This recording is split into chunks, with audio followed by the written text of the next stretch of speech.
Vítajte u nás opäť na Zochovej chate. Dneska sme si pripravili filet zo zubáča. Ja som si už pripravil v podstate takýto trošku taký väčší stejčik, ktorý si ešte tuto pred vami opracujem, aby ste vedeli, že v podstate o čom to je a ako má ryba na grille vyzerať.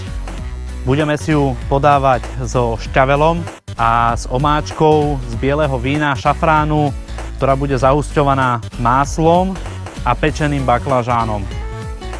Super, začneme. Ja už som si tuto pripravil v podstate redukciu bieleho vína, ktorá sa mi už trošku dlhšie redukuje. Pridáme do nej pravý šafrán, so šafránom opatrne, však vieme, že je to v podstate najdrahšie korenie na svete, už drahšie od toho neexistuje. Takto, jak sa nám to pekne bude redukovať, po chvíľočky tam pridáme cesnák, necháme to povariť až na úplné minimum. Čiže teraz toho zubáča si pripravíme takým spôsobom, že ako prvé máme tu filet, ktorý je šťastie opracovaný, ešte si ho treba dokončiť, čiže bavíme sa celého tohto brúška, ktorého potrebovať nebudeme, a takto si ho trošku ešte aj obrežeme, aby sa nám krásne rovnomerne upiekol, kvôli tomu, aby bola všade rovnaká hrúbka. Potom tam nebude nič tomu brániť, aby teplota bola stabilne rovnaká, čiže sa nám neprepečie, nevysuší a bude chutne a krásne pekný veľký stejčik. Čo je veľmi dôležité na tej rybe, je to, že treba použiť trošku oleja, trošku masírovať do ňoho. Ja osobne dávam aj pár kvapiek citróna a pekne si to masírujeme do tej ryby a necháme chvíľočku odstať. Je to preto, aby aj ten olivový olej, aj ten citrón trošku prešiel do tej ryby. Bude to chutnejšie, nebude to také v podstate, že nám zostane to korenie, aj ten olivový olej len na vrchu, ale dostane sa nám to aj donútra. To si urobíme ako v prvorade. Trošku posolíme tú kožu, aby sa nám a pokoreníme, aby sa nám neprilepila na ten grill.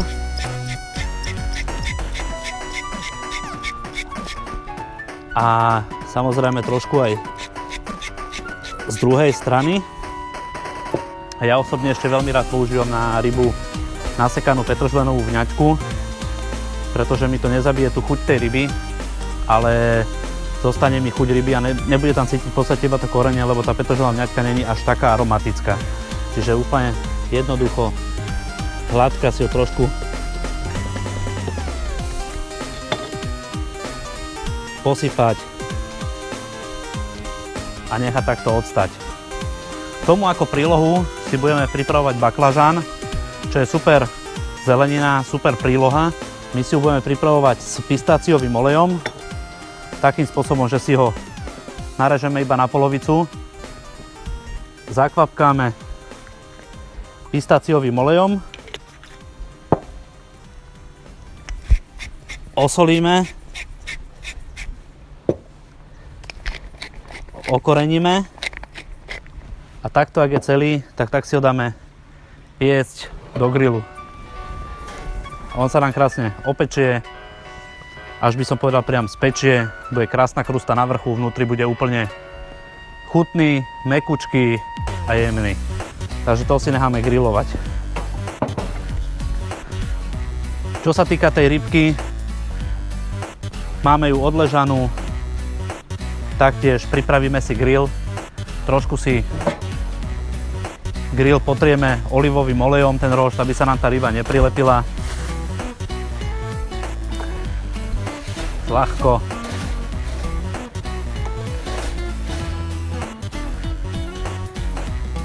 A dáme ho grilovať. Čiže takto sa nám to bude grilovať zhruba takých 7-8 minutiek a budeme mať pripravenú chutnú rybu. Čiže v podstate šafrán sa nám už krásne zredukoval. Cesnačík sa nám tam trošku vyvaril, čo sme presne chceli. Teraz ho dáme na bok a ideme si dokončiť tú omáčku. Dochutíme to solou, korením a na konci v podstate to zahustíme máslom. Použijeme zhruba asi takúto hrudu másla, ktorú si za stáleho miešania miešame do toho vína. Tým pádom sa nám to krásne zahustí a a budeme mať takú úplne takú typickú šafránovú omáčku. Tou šafránovou chuťou, čo sme presne chceli aj mať. Čiže jak to pekne takto vymiešame, môžete sa kľudne pozrieť, jak to vyzerá. Krásne, žltá farba, hraje nám to k tomu, k tej rybe, úplne ten kontrast je super. Čiže už nám to začína krásne aj husnúť a už potom nebudeme ani zohrievať, nič, v podstate podávame to na vlažno, ako nám to zaustilo. Pozrieme, jak nám vyzerá tá rybka. Rybka aj s baklažánom už je hotová, čiže pôjdeme si ju aj naservírovať na tanier. Iba si ho podoberieme, tak aby sa nám nerozbúral, lebo vieme, že tie ryby sú také dosť haklivé. Máme ju krásne v celku, čo sme presne chceli. Ako prílohu budeme používať a podávať k tomu tento náš pečený baklažán. A jak už máme všetku to maslo roztúpené v tej omáčke, prelejeme rybku.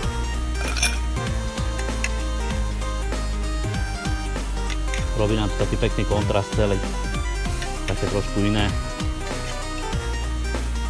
A hraje nám to aj s farbami. Dozdabať budeme, tu máme taký mix mikrobyliniek, čo sa nám tu úplne takto hodí k tomu na tanier. Taký maličký šalatík si z toho spravíme. A nakoniec morská soľ s pečeným sezamom a rúžovým korením. Tá nám to v podstate tak obohatí a máme pekné jedlo, rýchle a letné. Páči sa, dobrú chuť.